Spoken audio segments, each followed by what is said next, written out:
Chelsea, as you know, we have 2 visitor centers.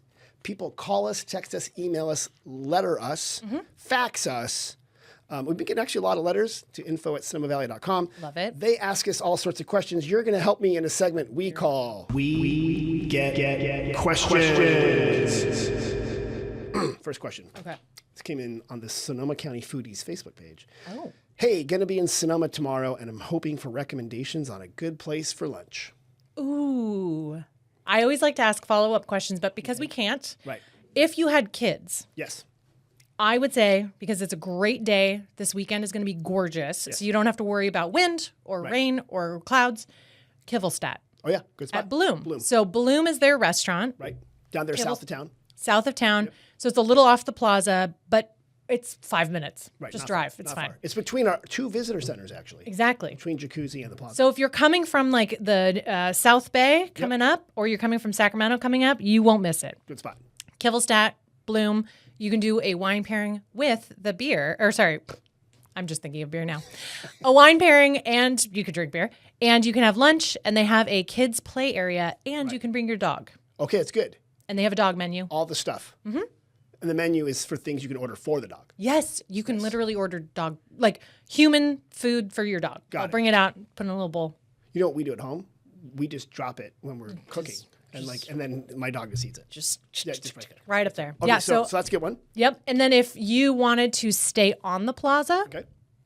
and they wanted lunch, Just lunch. okay, I would do the cantina Okay. window, The window, at yeah. El Dorado Hotel. So El Dorado Hotel is a corner hotel/restaurant, which is an excellent place for dinner. But I would say maybe it's a little fancy for lunch. So my suggestion would be go around the corner Yeah.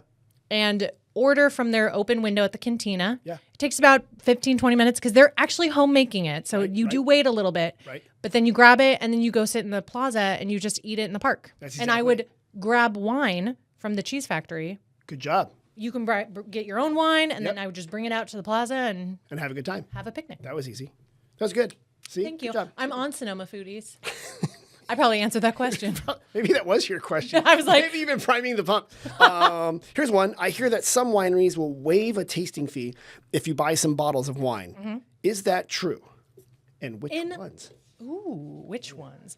I would say most cases you can, as somebody who did work at a winery, we didn't advertise it, but you certainly could ask, and it was completely, they were happy to do so. Yeah, it's absolutely. And so many of them will do that. So for example, there are wineries that have no tasting fee, like Meadowcroft Yes. has no tasting Complimentary. fee. Complimentary. Other wineries will have a tasting fee, and they do vary in price from like $20 to $40 to $50 to $60, Exactly. depending on what your experience is. A lot of times you can say, like, you're joining the wine club, and then they will conveniently offer what that means for you today. And usually it's tasting fees waived up to a certain number of bottles that you buy. And obviously, if you're drinking wine at Repris or somewhere that's over $100 for a tasting, you're buying a little bit more wine right off the bat. Right there. You know. So you're absolutely right. Yeah. And so many wineries will offer waived or rebated fees. Some which do. Ready? Bartholomew Estate, Caddis, Cline, Cochon, Fulcrum, Highway 12. Usually it's by 2 bottles. Sometimes it's 3 bottles. But your fee is included. So Shout out to Highway 12. it's a love fun them. winery. I know. Fun winery. They're And casual. Paul is really good. I've had him on love podcasts. Paul. He's really good. Yes. Okay, so we have a full listing of that on our website. Hello. I'm planning a laid-back bachelorette trip for 7 people this summer. Love it. Are there any resorts or boutique hotels that have larger 3 to 4 bedroom residences? So not an Airbnb, No. but more like it's sort of like a boutique place. Yeah. As a travel agent, I could totally help you out with this. I also planned my own bachelorette Oh yeah, you like did. 2 months ago. Oh, Wasn't here though. well, I mean, you can't. Yeah, I gotta leave yeah. to come back and That's enjoy. right. That's right. And I would say I should know the answer to this better. Well, But I would say MacArthur Place probably good. has a very bachelorette vibe. Yeah. With cottagey styles. Yes. Or the lodge has cottages, but I think those cottages are just 2 people. I think they are, but you're right. Those both have that experience, and they both you could cluster people around. Exactly. You could say, oh, I want to get these rooms here. And if you worked with a travel agent, just saying, you would work with someone that and call the front desk and work with them. Just ask them, hey, I have a big group coming. Right. Everybody wants to stay near each other. What is your best suggestion? Actually, you have a great tip inside there, Chelsea. You basically said, if you have a special request, Yes. going through, like your Expedias, your Travelocities, you're probably not going to get it. No. The best bet is use a travel agent or a travel, what do they call you guys now? Travel Advisor. Travel advisor. Yeah. Somebody who has a relationship or a little more leverage. Yeah. Or call the property directly. Exactly. And talk to them for special requests. Yes. Because that's oftentimes a better way to get what you want. And one more thing about the Bachelorette, Yeah. I would also suggest a spa day at Fairmont Mission Inn and Spa. Great spa. That is one of the best spas. So big. Incredible. All these pools. You can sit there and float, and you can get like food while you're there. And Yeah, stuff I like did a pre-Bachelorette day at the spa, and they have like a real Turkish bathing ritual situation inside, so that you can go in and sit in a hot pool and then get like a bucket of cold water thrown on your back, and somehow that's supposed to be good for you. And then they also have these incredible little nooks that are almost fully enclosed, where they would serve you champagne and you can just lay out in a lounger. And then my favorite thing is their underwater music that they play in one of their pools. The Watsu pool. It's awesome. And they're all thermal pools. Yeah. So they have mineral. It's actually like literally from a historical point of view, there's historically a mineral springs that runs through Sonoma Valley, and they've tapped into that water supply. Right. So good job. if you're gonna go experience a luxurious spa day, that's the spa That's a good day. one there. Yeah, the geothermal Absolutely. pools. Those are all good. Those are great answers. I'm putting 2 more real quick. Yeah.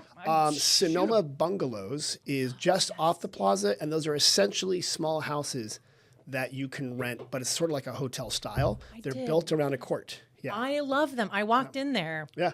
once and I was like, literally, I don't know what this is. And he explained to me that they're beautiful little houses, cottage style houses. And during Christmas, they set up on their little patios, little Christmas They trees. do little trees, and you walk by, you can see people on the sidewalk. Sonoma Grill and Bar is across the street. Yeah. The Beacon, Edward Taub, where the Best sock cocktails. puppet, and sock puppet theater. Sock puppet theater. The good cocktails. Psy. So I was thinking Psy's right down the street. So a good champagne bar right Get there. smashed and then walk home. Literally walk. They will put you out in front of the. We would recommend appreciate the champagne, Appreciate this champagne. and then you can walk 50 feet. They will point you back. They'll be Right. like, "Over there."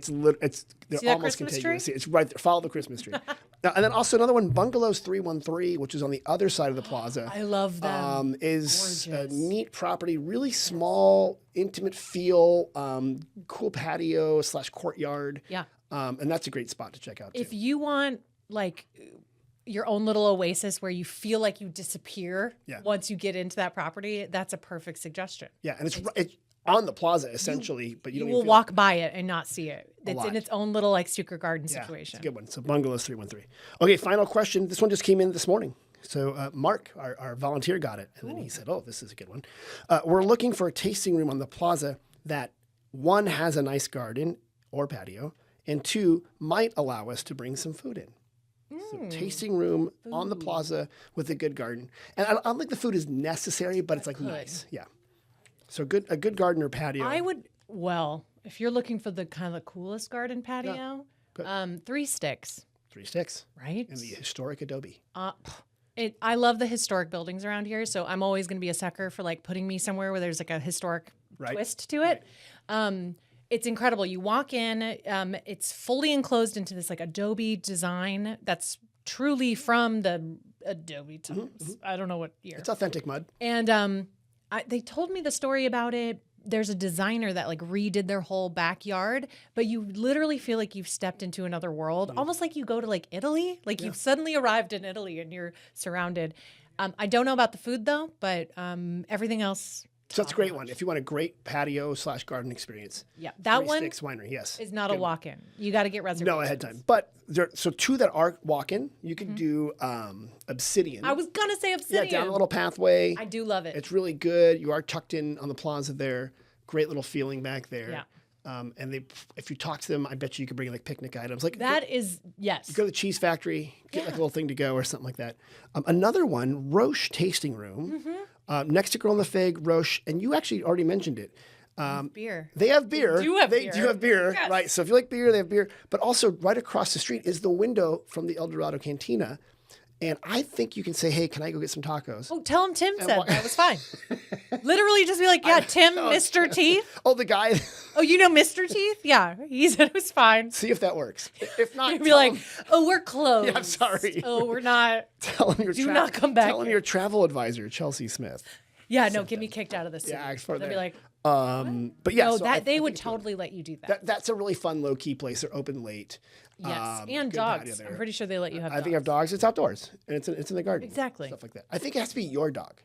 I can't just take You somebody's can't dog. just grab a dog. I can't just grab somebody's dog and take No. him in. Huh. Yeah, Interesting. but maybe we could work on that. Yes. Borrow a dog day. I do have to thank the Sonoma County Visitor Center for hosting us volunteers a couple right. weeks ago Yeah. at Roche. Was it fun? It was so fun. Yeah. And they were pouring us beers, which is my favorite part. Yeah. And they have the cool thing about the beer stuff is that it's sort of in its own little space where it looks like a true German like brew house. Right. So it almost looks like you're in there's like a chalet or something and it's like wood everywhere. So it's a really cool experience, especially I know you're traveling with people that love wine, but there's always that one person that's like, oh my God, if I could just have a freaking beer right now. There are some people that they want beer. Mm-hmm. And some people want at different times. So it's wonderful that Roche has that. Absolutely. And you can do it. And that's, when you're on the beer cruise, you're going to find out about it. Oh my gosh, the beer cruise. I'm so excited. So, Chelsea, you've been a wonderful guest. You know a lot about stuff.